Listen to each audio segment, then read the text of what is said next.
नमस्कार दोस्तों, राधे राधे, जय श्री श्याम। आपका फिर से हमारे इस YouTube चैनल पर स्वागत है, अभिनंदन है।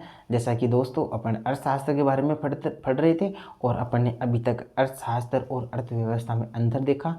अर्थशास्त्र के अपन ने क्षेत्र देखे, समष्टि, उसमें अर्थशास्त्र में अपने व्यष्टि अर्थशास्त्र और समष्टि अर्थशास्त्र दो भागों में बांटा। उनके अपने क्षेत्रों का अध्ययन बात की, उनके अपने जनकों की बात की। और दोस्तों आज अपन अर्थव्यवस्था पढ़ रहे हैं और अर्थव्यवस्था का अपने जो क्या अर्थ होता है, विभिन्न विद्वानों की जो परिभाषा है उनका भी अपने अध्ययन कर लिया था। आज अपन दोस्तों अर्थव्यवस्था में अपने अध्ययन करने वाले हैं कि अर्थव्यवस्था की अपन बात कर रहे हैं दोस्तों। अर्थव्यवस्था की दोस्तों अपन बात कर रहे हैं, इकोनॉमी की बात कर रहे हैं। और इकोनॉमी में दोस्तों अपन इसको तीन भागों में देख रहे हैं कि देशों के आधार पर अर्थव्यवस्था कितनी प्रकार की होती है। अर्थव्यवस्था के प्रकार देख रहे हैं दोस्तों, नियंत्रण के आधार पर बोल सकते हैं या अपन अर्थव्यवस्था के इसको अपन तीन भागों में बांटते हैं। अर्थव्यवस्था को अपन अर्थव्यवस्था के प्रकार पढ़ रहे हैं कि कौन कौन सी अर्थव्यवस्था होती है दोस्तों। तो अपनी एक होगी दोस्तों अपनी पूंजीवादी अर्थव्यवस्था, एक दोस्तों हो गई अपनी समाजवादी अर्थव्यवस्था,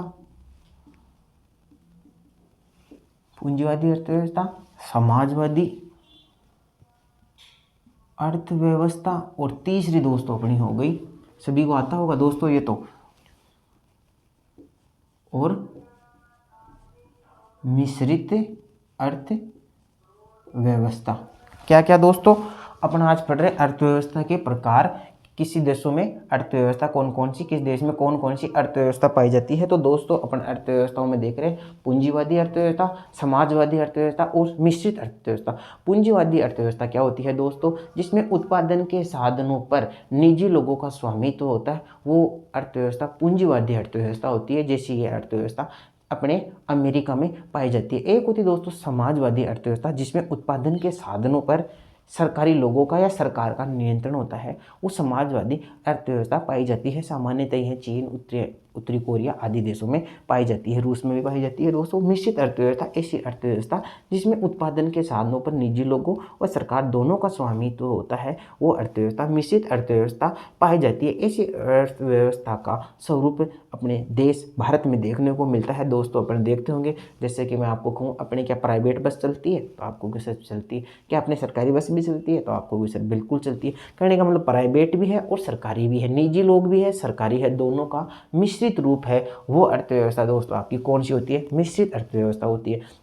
आप मेरे को और भी अन्य उदाहरणों से अपन ले सकते हैं। क्या दोस्तों अपने देश में क्या सरकारी स्कूल है तो आपको भी जी सर बिल्कुल है। क्या अपने देश में प्राइवेट भी है तो आपको भी बिल्कुल सर है। तो दोनों है, जहाँ निजी और सरकार दोनों का तंत्र चलता है, दोनों का स्वामित्व, दोनों का नियंत्रण, दोनों का प्रबंध चल रहा है अपने अपने क्षेत्रों में, तो वो उस देश की जो अर्थव्यवस्था होगी वो मिश्रित होगी। तो अपने शिक्षा में, हॉस्पिटल्स में, चिकित्सा में स्कूल है अपने सरकारी प्राइवेट, अपने हॉस्पिटल सरकारी है, प्राइवेट भी है, अपने बसें भी प्राइवेट है और सरकारी है, मतलब दोनों है। तो वो अर्थव्यवस्था कौन सी हो गई, मिश्रित अर्थव्यवस्था हो गई। तो दोस्तों अपन इन तीनों का अध्ययन कर रहे हैं, पूंजीवादी अर्थव्यवस्था, समाजवादी अर्थव्यवस्था और मिश्रित अर्थव्यवस्था। तो पूंजीवादी अर्थव्यवस्था में दोस्तों आप नोट करेंगे ऐसी अर्थव्यवस्था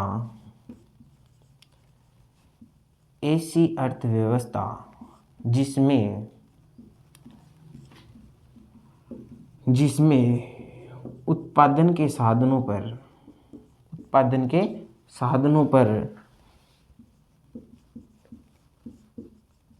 निजी लोगों का स्वामित्व होता है। ऐसी अर्थव्यवस्था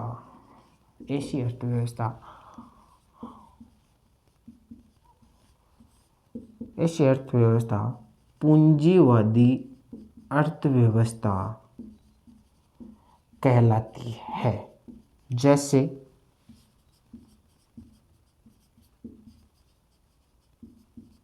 जैसे अमेरिका में पूंजीवादी अर्थव्यवस्था है। समाजवादी अर्थव्यवस्था में क्या लिखेंगे, ऐसी अर्थव्यवस्था जिसमें ऐसी अर्थव्यवस्था जिसमें उत्पादन के साधनों पर सरकार का स्वामित्व होता है। समाजवादी अर्थव्यवस्था कहलाती है। जैसे कौन कौन से देशों में है, जैसे कि आप लिख सकते हो उत्तरी कोरिया, नॉर्वे, इटली। ठीक है दोस्तों, रूस भी लिख सकते हो, सोवियत संघ रूस। कम हो गई धीरे धीरे, प्रतिबंध तो हटा ही लिया ना दोस्तों। मिश्रित अर्थव्यवस्था लिखो, ऐसी अर्थव्यवस्था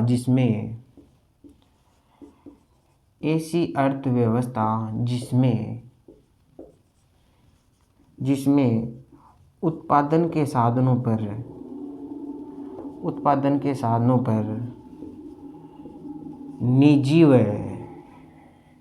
निजी व सरकार,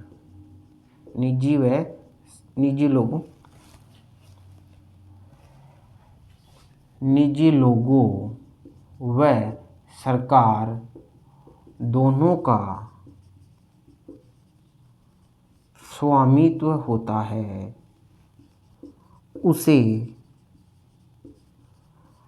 मिश्रित अर्थव्यवस्था कहते हैं। भारत में मिश्रित अर्थव्यवस्था पाई जाती है। भारत में मिश्रित अर्थव्यवस्था का स्वरूप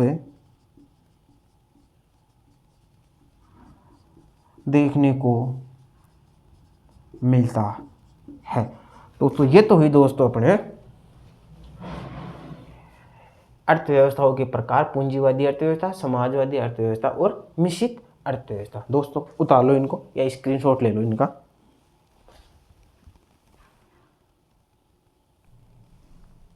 हाँ तो दोस्तों अपने अर्थव्यवस्था किन किन देशों में कौन कौन सी अर्थव्यवस्था पाई जाती है, पूंजीवादी, समाजवादी और मिश्रित। ये अपने उनकी अर्थव्यवस्था किन किन देशों में नियंत्रण के आधार पर होती है। अब अपन देखेंगे दोस्तों अर्थव्यवस्था के प्रकार। अपने देश में अर्थव्यवस्था के कौन कौन से हैं या अर्थव्यवस्था के क्षेत्र देखेंगे अपन देखेंगे अब क्षेत्र, अर्थव्यवस्था के क्षेत्र। आप सभी का नाम सुना हुआ होगा, फिर भी दोस्तों आपको कुछ आज नया मिलेगा मेरे द्वारा। देखो क्षेत्र कौन से हैं अर्थव्यवस्था के दोस्तों, प्राथमिक क्षेत्र और द्वितीयक क्षेत्र और एक अपना हो जाएगा तृतीयक क्षेत्र। जैसे दोस्तों मैं डायग्राम से पढ़ा रहा हूँ आपको, जहाँ से आप शुरू से देख रहे होंगे मेरा डायग्राम से चल रहा है, तो आप जैसे डायग्राम के नीचे परिभाषा लिखा रहा हूँ ना दोस्तों, तो आप भी इस डायग्राम के नीचे ही परिभाषा पढ़े। मतलब कि आप एक चित्र से एक डायग्राम से पढ़ेंगे ना तो आपको पढ़ने में बहुत सहूलियत रहेगी, आपको याद करने की सहूलियत रहेगी और आपको ऐसा लगेगा कि सारा आंकड़ा है ना एक जगह ही आ गया। आप यदि परिभाषा लिखते ना इनकी अलग अलग, जैसे मैं लिखा था पूंजीवादी, समाजवादी, ऐसे पेज पलटते रहते, और एक आप डायग्राम से आपको तीनों का एनालिसिस, तीनों में अंतर, वो सारा एक ही जगह एक ही नज़र में सब कुछ दिख जाएगा आपको। ठीक है ना दोस्तों। इसी प्रकार में इन तीनों क्षेत्रों को भी मैं अपने टेबल के हिसाब से या चार्ट के या ग्राफ के हिसाब से ही लेने वाला हूँ, जिसमें आपको पढ़ने की बहुत ही सहूलियत रहे। कुछ लीक से हटकर तो होना चाहिए ना, आपको इकोनॉमिक्स के टीचर मिले हैं तो ऐसा तो लगना चाहिए ना भाई हाँ कुछ हटकर है, सबसे बढ़कर है। ठीक है दोस्तों, तो प्राथमिक क्षेत्र, द्वितीयक क्षेत्र और तृतीयक क्षेत्र, इनके बारे में दोस्तों अपने बात करते हैं।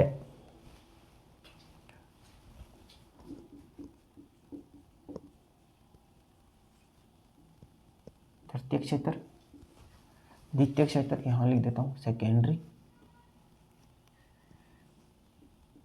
सेक्टर, प्राथमिक क्षेत्र में प्राइमरी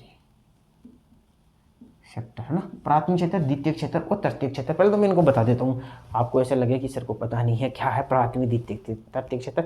लैंग्वेज अपन बाद में ले लेंगे आराम से सहूलियत से, पहले मैं इनका एनालिसिस कर देता हूँ। प्राथमिक क्षेत्र, द्वितीय क्षेत्र और तृतीय क्षेत्र। सभी ने आपने नाम भी सुन रखे हैं भाई। प्राथमिक क्षेत्र में कृषि और कृषि की सहायक क्रियाएं आती है, द्वितीय क्षेत्र जिसमें उद्योग आता है, और तृतीय क्षेत्र जिसे अपन सेवा क्षेत्र कहते हैं। ये तो नॉर्मल सी है, लेकिन होता क्या प्राथमिक क्षेत्र में, थोड़ा थोड़ा इसमें आपको बता देना चाहता हूँ। देखो प्राथमिक क्षेत्र वो क्षेत्र जिसमें प्राकृतिक संसाधनों का प्रयोग किया जाता है। प्राकृतिक संसाधनों के प्रयोग के द्वारा आप काम करते हो, प्राकृतिक संसाधनों का उपयोग करते हो, वो आपका प्राथमिक क्षेत्र होता है, जिसमें अपन कृषि लेते हैं, कृषि व कृषि की सहायक क्रियाएं लेते हैं। कृषि व कृषि की सहायक क्रियाएं कौन सी होती है? जैसे दोस्तों शैक्षिक होता है, और शैक्षिक के साथ सहशैक्षिक मतलब शिक्षा के साथ सहशैक्षिक क्रियाएं भी होनी चाहिए, जैसे कि खेल कूद है, मनोरंजन है, बाल सभा है, कहानी है, सभी जो अन्य एक्टिविटीज है वो शिक्षा के साथ। उसी के बाद कृषि व कृषि से संबंधित क्रियाएं। तो कृषि व कृषि से संबंधित क्रियाएं कौन कौन सी? जैसे कि दोस्तों आप जानते हो कि किसान लोग होते हैं वो कृषि नहीं करते, कृषि के साथ सहायक क्रियाएं भी करते हैं। तो बताओ कौन कौन सी सहायक क्रियाएं है? जिसकी खेती है तो दोस्तों क्या वो पशु रखते हैं क्या? बिल्कुल आप कहोगे सर पशुपालन भी करते हैं। तो कृषि की संबंधित क्रिया हो गई कृषि, व कृषि के साथ पशुपालन हो गया। ठीक है दोस्तों। और हो सकता है जैसे अलग अलग क्षेत्रों में, जैसे अपन पानी वाला एरिया हो तो वहाँ क्या होता है, मत्स्य पालन भी होता है। तो कृषि व कृषि से संबंधित क्रियाएं प्राथमिक क्षेत्र में आती है दोस्तों। और आपकी क्या आती है, खनन व उत्खनन भी प्राथमिक क्षेत्र में आता है। अब एक वर्ड आया दोस्तों यहाँ, खनन और उत्खनन। क्या होता है खनन और क्या होता है उत्खनन? क्या आप बता सकते हैं मुझे? चलो मैं बताता हूँ दोस्तों बिना टाइम वेस्ट किए हुए। देखो खनन और उत्खनन, उत्खनन होता है आप पृथ्वी के ऊपर ऊपर से खुदाई करके, आप पृथ्वी से या धरातल से ऊपर ऊपर से खुदाई करके जो धातु एस्क प्राप्त करते हो उसको तो बोलते हैं उत्खनन। और खनन किसे बोलते हैं? जब आप पृथ्वी के भूगर्भ से कुछ धातु एस्क आदि प्राप्त करते हैं तो उसे बोलते हैं अपन खनन। क्या दोस्तों आपको पता था इसकी परिभाषा? पहली बार पढ़ रहे हो? खनन और उत्खनन को अपने समझाया, प्राथमिक क्षेत्र को अपने समझाया। द्वितीय क्षेत्र में क्या होता है दोस्तों? द्वितीय क्षेत्र में जो प्राकृतिक संसाधन, जो प्राथमिक क्षेत्र से अपने कच्चा माल लिया है, रॉ मटेरियल लिया है, उसको अपन द्वितीय क्षेत्र में काम में लेते हैं। एक प्रोसेस के द्वारा उसको अपन तैयार करते हैं, प्रोसेस के द्वारा कच्चे माल को तैयार माल करते हैं, जिसको अपन विनिर्माण भी बोलते हैं। तो विनिर्माण की एक्टिविटीज वो द्वितीय क्षेत्र में आती है, उद्योग संबंधित एक्टिविटीज भी द्वितीय क्षेत्र में आती है। तो दोस्तों प्राथमिक क्षेत्र को अपन कृषि क्षेत्र भी बोल सकते हैं, या कृषि से संबंधित क्रियाएं वो आती है, और द्वितीय क्षेत्र को उद्योग क्षेत्र बोलते हैं। द्वितीय क्षेत्र को उद्योग क्षेत्र भी बोलते हैं दोस्तों, उद्योग क्षेत्र बोलते हैं इसमें। ठीक है। और तृतीय क्षेत्र में क्या होता है? देखो तृतीय क्षेत्र खुद कुछ नहीं करता। तृतीय क्षेत्र प्राथमिक क्षेत्र और द्वितीय क्षेत्र के सहयोग के रूप में काम करता है। ये सेवाओं का सर्जन करता है, और सेवाओं के सर्जन के कारण इसको सेवा क्षेत्र भी कहते हैं। जैसे कि दोस्तों प्राथमिक क्षेत्र में, जैसे दोस्तों एक किसान था, उसने अपना अनाज पैदा किया। ओके, अनाज पैदा करने के बाद वो उद्योग क्षेत्र में आता है। मान लो उद्योग क्षेत्र में, जैसे माने किसान ने आलू पैदा किया, आलू से उद्योग क्षेत्र में आया, और उद्योग क्षेत्र में आलू से आपने क्या बना दी दोस्तों? आपने उसकी क्या बना दी? चिप्स बना दी। अब चिप्स बना दी तो आप किसान से आलू खरीदते हो और अपनी फैक्ट्री में लाते हो। आप अपनी इसको फैक्ट्री में लाते हो। तो दोस्तों क्या फैक्ट्री में लाने के लिए क्या आपको यातायात चाहिए? बिल्कुल। क्या आपको ट्रांसपोर्ट चाहिए? क्या आपको वहाँ पर ट्रांसपोर्ट चाहिए? बिल्कुल आप कहोगे सर हमें ट्रांसपोर्ट चाहिए। क्या किसान से बात करने के लिए आपको क्या बात करनी है तो आपको क्या कम्युनिकेशन की जरूरत पड़ेगी? तो बिल्कुल कहेंगे सर हमें संचार की आवश्यकता पड़ेगी। तो आप बात करने के लिए, किसान से बात करने के लिए आप फ़ोन का काम में लेंगे, आप साधनों का काम में लेंगे। क्या आप जो आलू ला रहे हो यहाँ पर यदि रास्ते में यदि उसका एक्सीडेंट हो जाए तो क्या आप उसका इंश्योरेंस करवाएंगे? तो आप कहेंगे बिल्कुल सर इंश्योरेंस करवाएंगे, बीमा करवाएंगे। क्या आप अपने जो किसान से आप ला रहे हो तो क्या किसान को यदि आप पेमेंट कैश नहीं देने के बदले यदि आप बैंक से दो तो क्या आप बैंक की सुविधाएं ले रहे हो? तो बिल्कुल सर आप कहोगे बहुत ही अच्छा समझा रहे हो सर आप। बिल्कुल, तो प्राथमिक और द्वितीय क्षेत्र के सहायक के रूप में काम करता है, वो मेरा तृतीय क्षेत्र कहलाता है। तृतीय क्षेत्र प्राथमिक और द्वितीय क्षेत्र के सहायक के रूप में काम करता है, जैसा कि ट्रांसपोर्ट है, यातायात है, परिवहन है, संचार है, बीमा है, बैंकिंग है आदि तृतीय क्षेत्र में आते हैं। तो दोस्तों मैं आशा करता हूँ आपको प्राथमिक क्षेत्र, द्वितीय क्षेत्र और तृतीय क्षेत्र अच्छे से समझ में आ गया होगा। मैंने किसान का उदाहरण आलू के द्वारा आपको लिया, उससे चिप्स बनाई और चिप्स बना के तृतीय क्षेत्र में उसको मैंने किस प्रकार इनका काम में लेते हैं। इस प्रकार दोस्तों अर्थव्यवस्था के ये क्षेत्र हुए प्राथमिक क्षेत्र, द्वितीय क्षेत्र और तृतीय क्षेत्र। तो दोस्तों आप इनकी नोट डाउन किए अपने नोट्स के रूप में, इनको दोस्तों आप नोट करेंगे। तो प्राथमिक क्षेत्र किसे कहते हैं? लिखो, वह क्षेत्र जिसके अंतर्गत वस्तुओं के उत्पादन में प्राकृतिक साधनों का प्रयोग किया जाता है। वह क्षेत्र, प्राथमिक क्षेत्र वह क्षेत्र जिसके अंतर्गत जिसके अंतर्गत वस्तुओं के उत्पादन में प्राकृतिक साधनों का प्रयोग किया जाता है। मैं लिखूँ क्या दोस्तों? प्राथमिक क्षेत्र में वह क्षेत्र जिसमें वस्तुओं के उत्पादन में प्राकृतिक साधनों का प्रयोग किया जाता है, उसे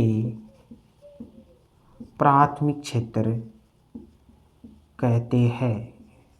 ठीक है दोस्तों, इसे कृषि क्षेत्र भी कहते हैं ना, ये भी लिख लो। इसे कृषि क्षेत्र भी कहते हैं। लिखने में कोई दिक्कत है दोस्तों? बोल तो रही हूँ ना मैं, ऐसे मैं जल्दी लिख लेता हूँ ना आपके लिए, भाई टाइम वेस्ट नहीं हो, जल्दी से जल्दी पक्का कोर्स हो जाए ना। इसे कृषि क्षेत्र भी कहते हैं। इसमें कौन कौन से आते हैं? जैसे कृषि, पशुपालन, सभी दोस्तों मैंने आपको एनालिसिस करा दिया इनका। कृषि है, पशुपालन है, वानिकी है, मत्स्य पालन है, खनन है, उत्खनन है आदि किसमें आते हैं? प्राथमिक क्षेत्र में आते हैं दोस्तों। खनन क्या होता है मैंने बता दिया। उत्खनन क्या होता है? उत्खनन लिख लो दोस्तों, धरातल के या धरातल के ऊपर ऊपर से खुदाई करके अयस्क धातु आदि प्राप्त करना। ये दोस्तों एक मौखिक बताना, एक लिखित में ये देना, इसमें बहुत फर्क होता है दोस्तों, है ना। ठीक है, कोई बात नहीं। खनन क्या होता है? भूगर्भ से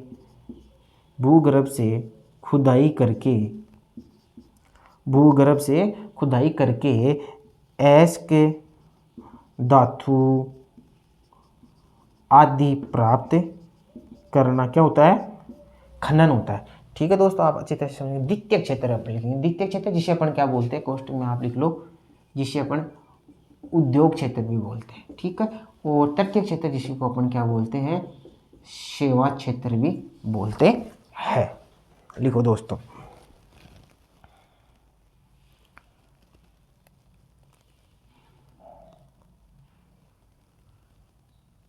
लिखो, अर्थव्यवस्था का वह क्षेत्र जो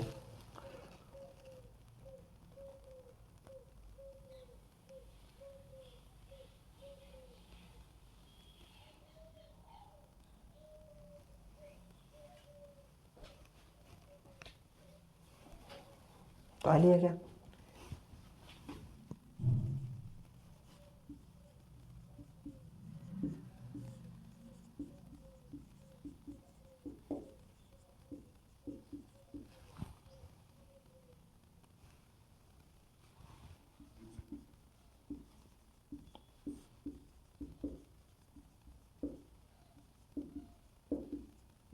प्राथमिक क्षेत्र से प्राप्त उत्पादों को, अर्थव्यवस्था का वह क्षेत्र जो प्राथमिक क्षेत्र से प्राप्त उत्पादों का क्या करता है? प्रयोग करता है। अर्थव्यवस्था का वह क्षेत्र जो प्राथमिक क्षेत्र से प्राप्त उत्पादों को अपने कच्चे पदार्थ के रूप में काम में लेता है ना।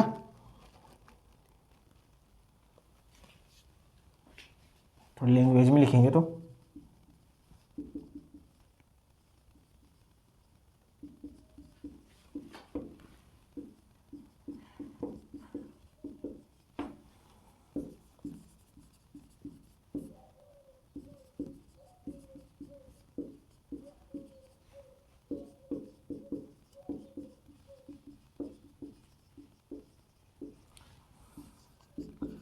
उसे द्वितीय क्षेत्र कहते हैं। इसे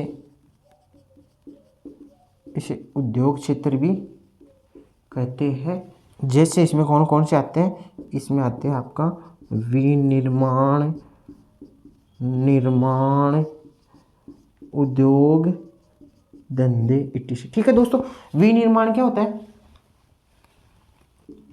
कच्चे माल को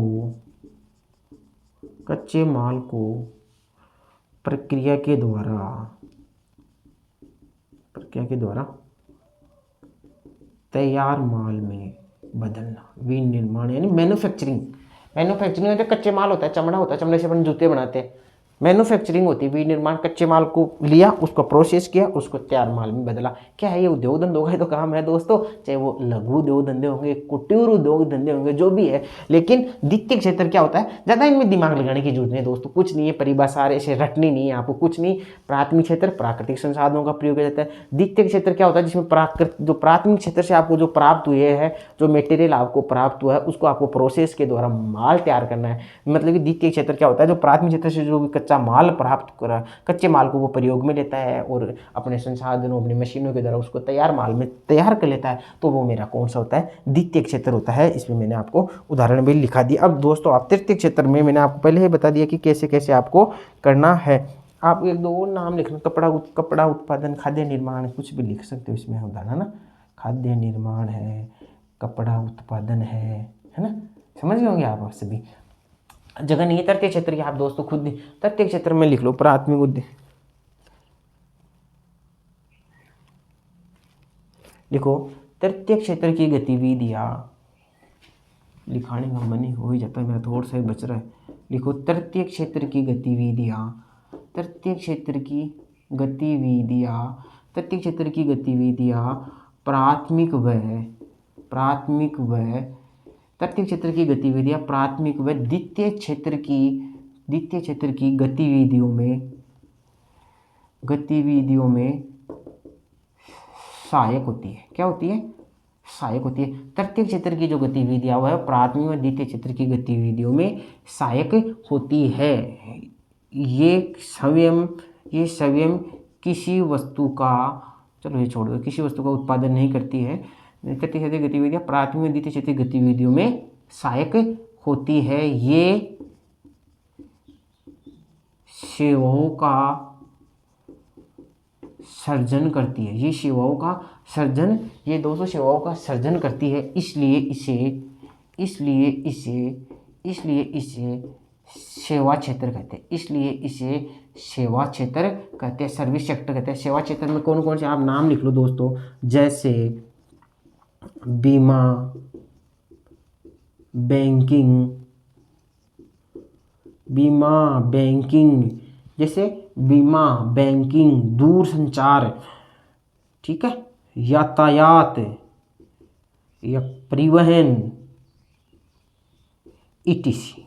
ओके दोस्तों, ज़्यादा इसको लंबा नहीं खींचेंगे, हम बहुत टाइम लगा दिया अपने, ठीक है। तो प्राथमिक क्षेत्र, द्वितीय क्षेत्र और तृतीय क्षेत्र अपने कंप्लीट हुए दोस्तों। आप इसका स्क्रीनशॉट ले सकते हैं। फिर अपन नेक्स्ट चलते हैं।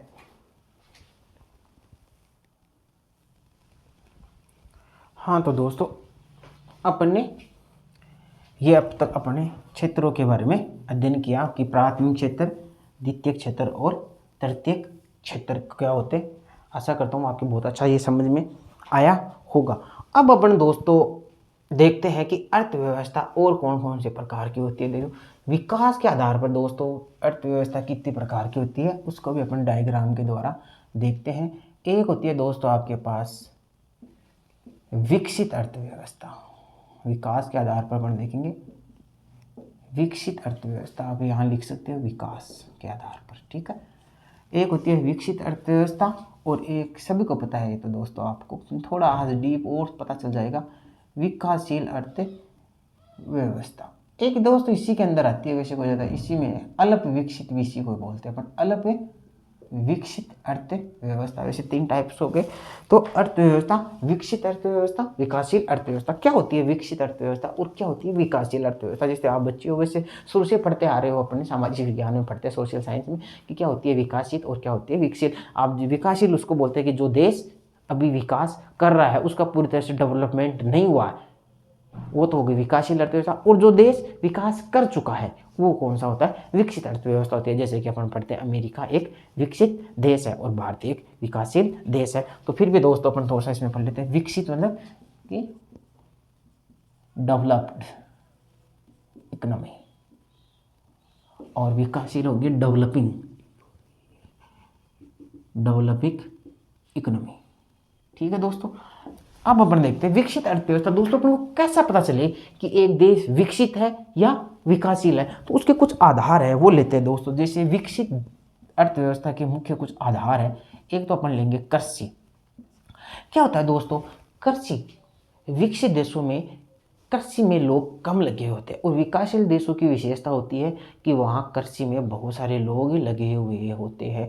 विकसित देशों में कृषि में अपनी जनसंख्या का लगभग 5 या 10% लोग ही कृषि में लगे हुए होते हैं, तथा वो कृषि में 5 या 10% जो लोग लगे हुए हैं वो लोग ही पूरे देश के लिए खाद्यान्न पूर्ति उपलब्ध करा देते हैं। जबकि विकासशील देशों में कृषि में लगे हुए श्रमिक अपनी जनसंख्या के बहुत सारे लोग कृषि में लगे हुए होते हैं। जैसे कि भारत जैसे देश में कृषि में 60-70% जनसंख्या, लगभग 60% जनसंख्या कृषि पर निर्भर है। इसका मतलब भारत एक विकासशील देश है। और विकसित देशों की एक विशेषता होती है कि कृषि में उनमें लोग कम लगे रहते हैं, लगभग 5 या 10% लोग ही कृषि में लगे हुए होते हैं। एक तो हो गई विशेषता कृषि की कि कृषि में लोग यहाँ पर विकसित देशों में कृषि में कम लगे होते हैं और यहाँ पर ज़्यादा लगे होते हैं। तो एक तो होता है विकसित देशों की, ये हो गया कृषि। के बाद दोस्तों अपन देखते हैं उद्योग।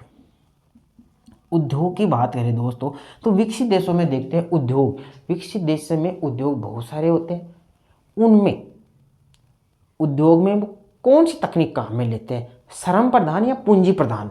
तो दोस्तों विकासशील एक होते हैं विकासशील देश, विकासशील देशों में उद्योग होते हैं। उद्योग में इनमें कौन सी तकनीक काम लेते हैं, तो इनमें तकनीक काम लेते हैं श्रम प्रधान तकनीक काम में लेते हैं। आपको जनसंख्या का भी एक पॉइंट आएगा, चलो मैं पहले लेता हूँ जनसंख्या, आपको समझ में आ जाएगा इसे लिंक करके। विकासशील देशों में जनसंख्या बहुत ज़्यादा होती है तुलना में विकसित देशों में जनसंख्या बहुत कम होती है। और जो जनसंख्या होती है ना विकसित देशों में कम, वो कार्य करने वाली होती है, उनमें स्किल्स होते हैं। जबकि विकासशील देशों में जो जनसंख्या होती है अधिक, और वो काम करने में अधिक क्या नहीं होती है, कुशल नहीं होती है, उनमें स्किल्स नहीं होते हैं। आप दोस्तों मेरी बात समझ गए होंगे। तो यहाँ जनसंख्या ज़्यादा है तो उन उद्योगों में कौन सी टेक्नोलॉजी काम में ली जाती है, श्रम प्रधान, मतलब कि श्रमिक ज़्यादा लगा दो। लेकिन विकसित देशों में उद्योगों में जो तकनीक काम में ली जाती है वो कौन सी ली जाती है, पूंजी प्रधान, मतलब कि उनमें वो पैसा ज़्यादा लगाते हैं, टेक्नोलॉजी का ज़्यादा प्रयोग करते हैं श्रमिकों की बजाय। कहने का मतलब अब इसमें अपन बात करें तकनीकी की, तो तकनीकी इन दोनों में अपन बात करें तकनीकी की, तो जनसंख्या के बीच में घुसा दिया तो ये लो जनसंख्या, इसमें मैं बीच में ले आता हूँ जनसंख्या। इन देशों में जनसंख्या कम होती है, उनमें ज़्यादा होती है, और इनमें ज़्यादा होती है तो भी वो कुशल नहीं होती, इनमें जनसंख्या कुशल होती है। एक बात करें अपन तकनीकी टेक्नोलॉजी की, तो इनमें क्या होती है, टेक्नोलॉजी काम में ली जाती है, और अपन विकासशील देशों में टेक्नोलॉजी काम में नहीं ली जाती है। इसलिए भी विकसित और विकसित देशों में ये अंतर दोस्तों होता है। और अपन देखें आर्थिक स्तर पर अपन बात करें, इकोनॉमिक लेवल पर बात करें, आर्थिक स्तर पर दोस्तों अपन बात करें, तो दोस्तों यहाँ की प्रति व्यक्ति आय या राष्ट्रीय आय पर कैपिटा इनकम, प्रति व्यक्ति आय विकासशील देशों में बहुत कम होती है, जबकि विकसित देशों में प्रति व्यक्ति आय बहुत ज़्यादा होती है। यहाँ से भी लोग अच्छा पैसा कमाते हैं, इनका इकोनॉमिक लेवल बहुत ही अच्छा होता है, तो इनका आर्थिक स्तर काफ़ी अच्छा होता है। एक होता है प्राकृतिक संसाधन। प्राकृतिक संसाधनों से भी आप बता सकते हो कि विकासशील देशों की क्या स्थिति है और विकसित देशों की क्या स्थिति है। प्राकृतिक संसाधन, अब जैसे लगता तो अपने को है, जैसे अपने देश भारत है तो भारत में बहुत सारे प्राकृतिक संसाधन है। यहाँ गंगा नदी है, यहाँ यमुना नदी है, सतलज है, रावी है, व्यास है, बनास है, चंबल है, पहाड़ों में भी हिमालय है, पता नहीं क्या क्या है अपने देश में, पहाड़ संसाधन क्या कमी है। लेकिन दोस्तों अपन अपने देश में रहते तो अपन को लगता है पता नहीं अपने देश में क्या क्या है। देखो विदेशों में भी घूम के तो देखो, आजकल तो डिजिटल ज़माना है, यूट्यूब पर ही घूम लो यार, नक्शे पर ही घूम के देख लो। आजकल तो वो मैप आता है ना गूगल अर्थ, उसमें देखो आप जूम करके पेड़ ही पेड़, हरियाली हरियाली दिखेगी आपको, विदेशों में भी है ना। तो वहाँ कम से कम यारो गूगल पर ही घूम लो, गूगल मैप में घूम लो विदेशों में। वैसे तो पता नहीं मौका मिलेगा नहीं मिलेगा, ये अपन साथ ही चलेंगे सभी मिलके है ना विदेश, तो ठीक है। तो प्राकृतिक संसाधन होते हैं ना, तो विकासशील देशों में प्राकृतिक संसाधनों का क्या होता है, अभाव होता है, या यदि है भी तो उनका पूर्ण रूप से दोहन नहीं होता। उनका पूर्ण रूप से क्या होता है, दोहन नहीं होता है विकासशील देशों में। जबकि विकसित देशों में प्राकृतिक संसाधन बहुत अधिक मात्रा में पाए जाते हैं तथा उनका दोहन भी ढंग से होता है भाई। उनका दोहन, उनका काम, उनका उपयोग में वो अच्छी तरह से लेते हैं, जब भी तो वैसा वो विकसित देश है। नहीं तो अपने हो जाते, अपने पास कम है क्या संसाधन, अपने पास पानी, पहाड़, जंगल खूब सारे हैं, फिर भी बताओ, फिर भी अपनी भारत की स्थिति अन्य वर्षों की तुलना में बहुत अच्छी है। अपन नहीं बोल सकते, लेकिन विकासशील है तो विकासशील तो बोलना ही पड़ेगा दोस्तों, इसमें कोई नहीं है। ठीक है, तो प्राकृतिक संसाधन हो गए। और बताएंगे जैसे अपन विदेशी व्यापार की बात करें, विदेशी व्यापार की बात करें, विदेशी व्यापार क्या होता है दोस्तों बताओ? एक देश का व्यापार दूसरे देश के साथ होता है व्यापार। ये क्या करते हैं दोस्तों? ये जो विकसित अर्थव्यवस्था वाले हैं विदेशी व्यापार में, ये दोस्तों क्या करते हैं? निर्यात तो होता है इनका ज़्यादा, आयात होता है कम। इसका मतलब निर्यात ज़्यादा, आयात कम। जबकि इसके अंदर विदेशी व्यापार में, फॉरेन ट्रेड में, विदेशी व्यापार की इनकी बात करें तो इनमें क्या होता है? निर्यात तो होता है कम और आयात होता है ज़्यादा। अब दोस्तों आप आयात यहाँ आयात करो कि आप अपने घर में, देश मान लो, अपना घर मान लो, आप चीज़ खरीदो ही खरीदो कोई चीज़, पैसे जाए आने का कोई मतलब ही नहीं है। अरे आप ऐसा घर में ऐसा सामान तो बनाओ जो आप भी निर्यात करो, आपके पैसे तो आए। ठीक है, तो विकसित देश क्या करते हैं? निर्यात ज़्यादा करते हैं। निर्यात क्या करते हैं? ज़्यादा करते हैं। निर्यात ज़्यादा करने से इनकी इनकम भी ज़्यादा होती है, इसलिए ये क्या है? डेवलप्ड कंट्री है दोस्तों। इनका जीवन स्तर, स्टैंडर्ड भी अपने देश के लोगों से बहुत ऊंचा होता है। समझ गए? जहाँ आज अपने गाड़ी नहीं है, मकान, एसी नहीं है, वहाँ से ये सब चीज़ नॉर्मल है, उनके पास सब है दोस्तों। ये समझिए ना आप मेरी बात? तो आप समझ गए होंगे। आपने इन सभी पॉइंट एनालिसिस से अपन पता लगा सकते हैं कि विकसित अर्थव्यवस्था कौन सी होती है और विकासशील अर्थव्यवस्था कौन सी होती है। दोस्तों अब अपना पॉइंट होने वाला है, एक अपने विदेशों के संबंध के आधार पर और देखेंगे अपन अर्थव्यवस्था की अर्थव्यवस्था वो कौन सी स्क्रीनशॉट ले लेना दोस्तों। ठीक है,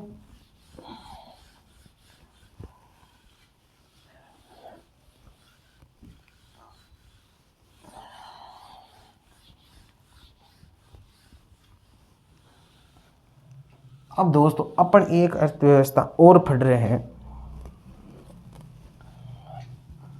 अर्थव्यवस्था के प्रकार ही पढ़ रहे दोस्तों अपन। ये लो दोस्तों, ये अर्थव्यवस्था के अपने प्रकार हो गए।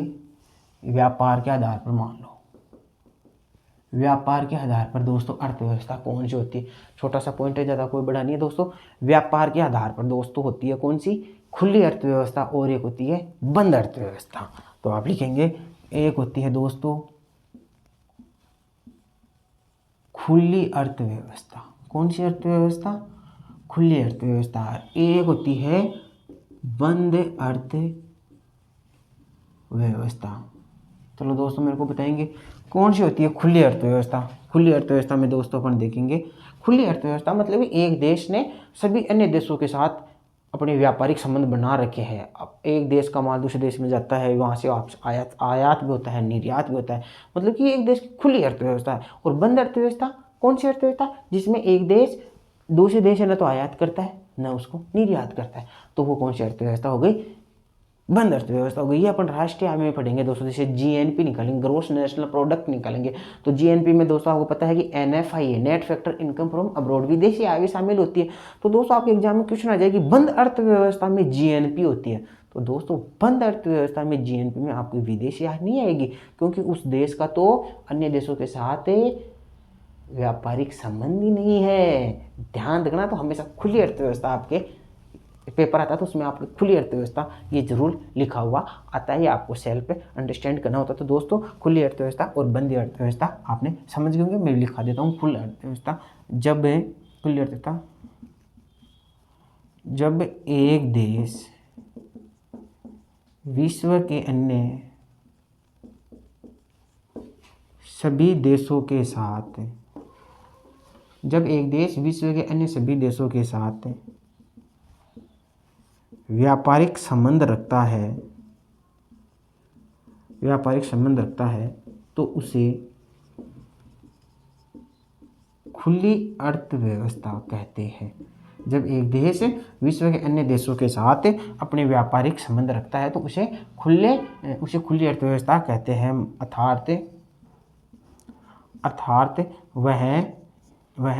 अर्थात वह अन्य देशों से आयात व निर्यात करता है। तो वो कौन सी अर्थव्यवस्था होती है दोस्तों? खुली अर्थव्यवस्था होती है। भारत में कौन सी अर्थव्यवस्था है बताओ देखो दोस्तों? क्या भारत में करता है क्या दूसरे देशों से आयात और निर्यात? आप कहेंगे सर बिल्कुल करता है। तो भारत में दोस्तों कौन सी है? खुली अर्थव्यवस्था है। तो लिख लेंगे आप जैसे भारत। बंद अर्थव्यवस्था, बंद लिखिए, जब एक देश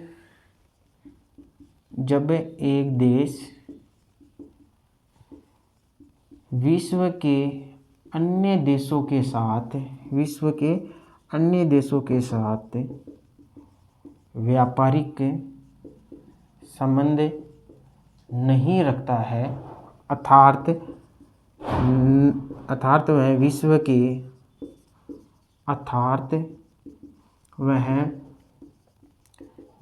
के अन्य देशों के साथ